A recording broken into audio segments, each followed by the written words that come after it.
Land of the Lustrous Volume 1 compiles chapters 1 through 6, which were originally released in Afternoon Magazine at a monthly cadence from its debut on October 25th, 2012 to March 25th, 2013. Even though the Japanese volume was released 3 short months after chapter 6 in July of that same year, the English volumes wouldn't be out for another 4 years in June 2017, a few months shy of the anime's release. Sure, there might have been a few fans from before this time, chances are you, the person watching this video, came well after. Using a little bit of time travel and thanks to a friend on Reddit, I was able to find differences between that magazine issue of chapter 1 and the final volume version. You might have noticed that there's some additional text on the margins of the pages for the magazine release. Most of these are not relevant to Houseki no Kuni, as it's either stuff about Ichikawa's older work or adverts for other series in the magazine. It's safe to assume that anything that isn't directly in the body of work is not done by Haruko Ichikawa, outside of the author's comment, which appears for chapter 1 on page 5. And so it starts. Land of the Lustrous. I'm quite anxious since it's my first serialization, but I think I'll manage somehow. Without further ado, wish me luck. Everything else can be assumed to be done by the magazine staff, even on the last page of the chapter that always talks about the story. Although there wasn't anything major that I could find, the speech bubbles themselves and some of the kanji inside did change. Of course, when printing, the grays always are going to look a little different, and the thickness of some of the lines will vary, which is acceptable, but I will say that page 26's line work on the speech bubble, I'd argue, has too much deviation, so this could have been a revision. But these 5 speech bubbles are clearly different here, and the main reason is spacing. Having wide margins around the kanji allows for a much smoother reading experience. On the English side, the speech bubbles can't really be changed from the volume version, so the word choices are made with this in mind by the translators and letterer. Rutil's line about inclusions adds a new bubble which covers up Rutil's body, but much needed as the wall of text is a little too much. As for the kanji changes, since I don't speak Japanese, I can't really tell you what it means, but I do have basic pattern recognition, and most of these swap numerals for full kanji. If anyone wants to take a stab at page 16, what it actually says, please go right ahead. Or even better, if you can find me scans of the magazine versions for chapters 2 to 6, that would be amazing to catalog. I guess you could consider the magazine covers as promotional material for the series, as Haruko Ichikawa does not reuse these illustrations for volume covers. And we got 2.5 appearances. Chapter 1's main cover, some text on the cover of chapter 2, and chapter 6's main cover that did get a clean version posted on Facebook. On the now defunct personal website for Haruko Ichikawa, there is this little illustration of Foss from the day of serialization. Also, Afternoon Magazine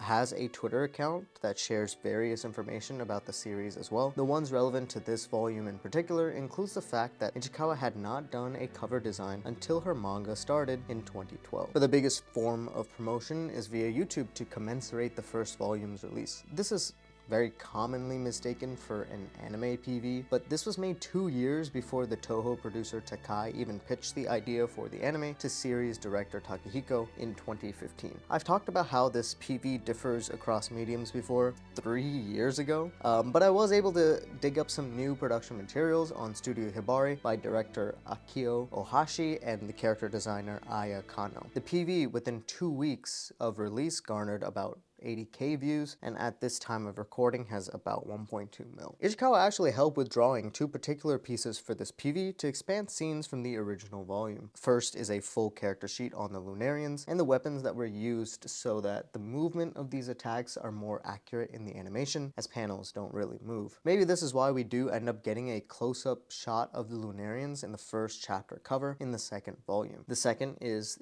the place that Rutil mainly works as although we do see it multiple times throughout the volume, it's pretty small in space, and I feel like Ichikawa used this to extend it into the story onwards as well. The difference in the final product for the PV can be seen as the ears peeking through the transparent hair was not found in the original storyboard. And we also got this very cute Foss character design sheet that showed a little bit of the sparkle. Outside of that, we only got 2 layout drawings of Foss and Cinnabar that are accessible and they look great. It seems that there were other images on this article back in the day, as there's plenty of commentary from a Studio Hibari producer, but I guess those might just be lost to time at this point. It's fairly hard to find sales data for a volume that was released several years ago, especially since one of the more prominent sources for the English space was Bookscan, and they don't really show numbers outside of their top 20 comics nowadays. And well, Land of the Lustrous Volume 1 ranked 589th out of their top 750, with Mob Psycho 100 Volume 1 just below it in 2018. To give some context, around 60 of these entries were manga volumes. My Hero Academia was at the top, which as a series sold 500,000 copies. Within Kodansha, their top 5 bestsellers at the time were Fairy Tail, Sailor Moon, 2 Attack on Titan volumes, and Watakoi, all of which sold a minimum of 10k copies. Remember that Land of the Lustrous released half of the series in English by the end of 2018, and only the first volume made it to the chart, highly thanks to the anime. In terms of Japanese sales, Volume 1 sold over 20k copies in the first week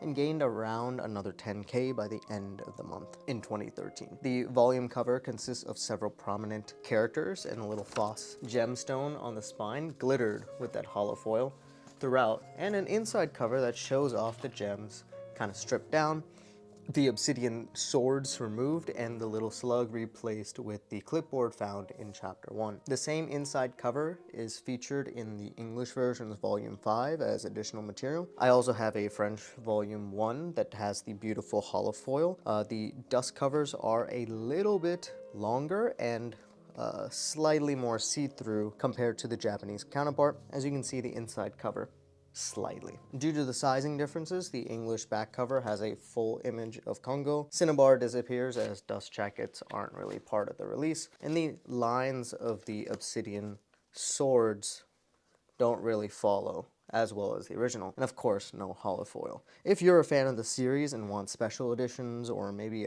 even a box set, you should fill out the Kodansha feedback form. Unique features to the volume version are the omekas at the end of the volume of just the gems goofing around. The English version also has these translator's notes that's done by the Niblies to give more insight of the word choices of the translations. The actual page itself was designed by the letterer Evan Hayden, who chose between 2 images to include, one from chapter 6 and one that he decided to end up picking from chapter 2. Also, in the magazine version, the first couple of pages of chapter 6 were covered. I would need to find a physical copy to verify, but that's kind of expensive.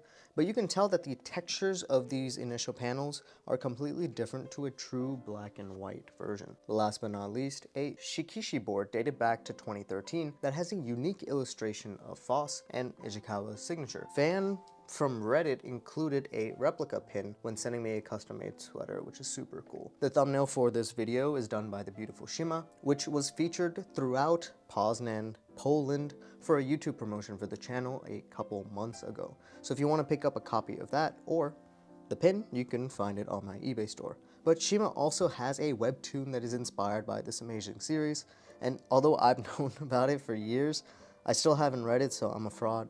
I will, I promise. But I will include some of their custom stickers in the giveaway as well.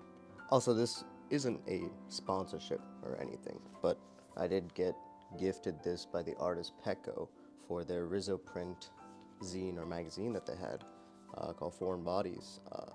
It's just downright beautiful. I've never seen like Rizzo print before, and I mean, just to give you a peek of what it looks like, it works really well with Houseki no Kuni.